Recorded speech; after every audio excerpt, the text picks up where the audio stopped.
का प्रॉब्लम है, safety zero है, पार्किंग का इतना प्रॉब्लम है, किसी को हम कुछ बोल भी नहीं सकते, हमारे ऊपर ही चल के आता है। जो भी कोई इलीगल ਕੰਮ ਹੋਇਆ ਹੈ ਉਹਦੇ ਖਿਲਾਫ ਅਸੀਂ ਜੋ ਸਾਡੇ ਪੰਜਾਬ ਮਿਊਨਿਸਪਲ ਐਕਟ ਦੇ ਅਨੁਸਾਰ ਜੋ ਕਾਨੂੰਨੀ ਕਾਰਵਾਈ ਬਣਦੀ ਹੈ ਅਸੀਂ ਉਹ ਅਮਲ ਵਿੱਚ ਲਿਆ ਰਹੇ ਹਾਂ। सब सीरो लो हालत है आज के टाइम पे, आपको पता ही है, सिफारिश हो जाती है, पैसे चढ़ा देते हैं, हर कोई पीजी खुलवा ही लेता है।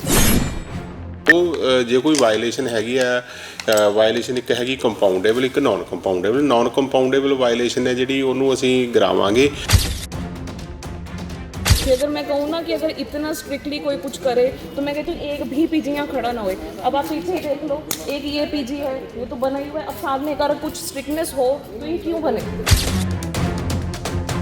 सरकार की नीतियां इस समय दो-धारी तलवार की तरह काम करती नजर आ रही हैं। इसका सबसे बड़ा उदाहरण जीरकपुर में पिछले 2 से 3 वर्षों में तेजी से बढ़ रहे पीजी है। इस मुद्दे पर कई बार खबरें भी प्रकाशित हुई। मोहाली डीसी ने आदेश भी जारी किए, लेकिन बावजूद इसके ना तो अवैध पीजी बनने बंद हुए और ना ही नोटिस जारी होने के बाद जीरकपुर नगर परिषद की ओर से कोई ठोस कार्रवाई दिखाई दी। एक तरफ बिना उचित पहचान और रिकॉर्ड के बड़े स्तर पर पीजी संचालित हो रहे हैं, जहां बाहर से आने वाले लोग, यहां तक कि विदेशी मूल के प्रवासी भी रह रहे हैं। ऐसे हालात में नशे जैसी अवैध गतिविधियों के बढ़ने की भी आशंका जताई जा रही है।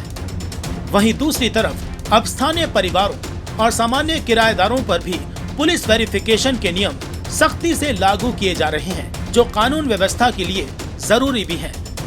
लेकिन फिर सवाल ये कि 50 से 90 कमरों वाले बड़े बड़े पीजी में रहने वाले सैकड़ों लोगों की वेरिफिकेशन आखिर कैसे होगी? अब आपको दिखाते हैं कि जीरकपुर एमसी ऑफिस के ईओ भले ही अलग बयान दे रहे हों, लेकिन जमीनी स्तर पर अधिकारी किस तरह काम कर रहे हैं।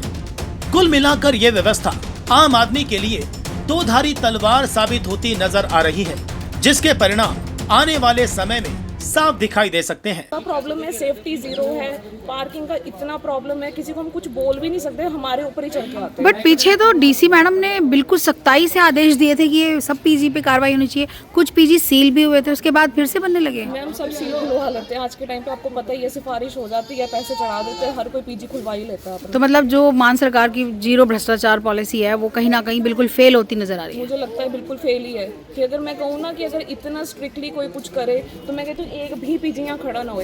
अब आप पीछे ही देख लो, एक ये पीजी है, ये तो बना ही हुआ है। अब साथ में अगर कुछ स्ट्रिक्टनेस हो तो ये क्यों बने?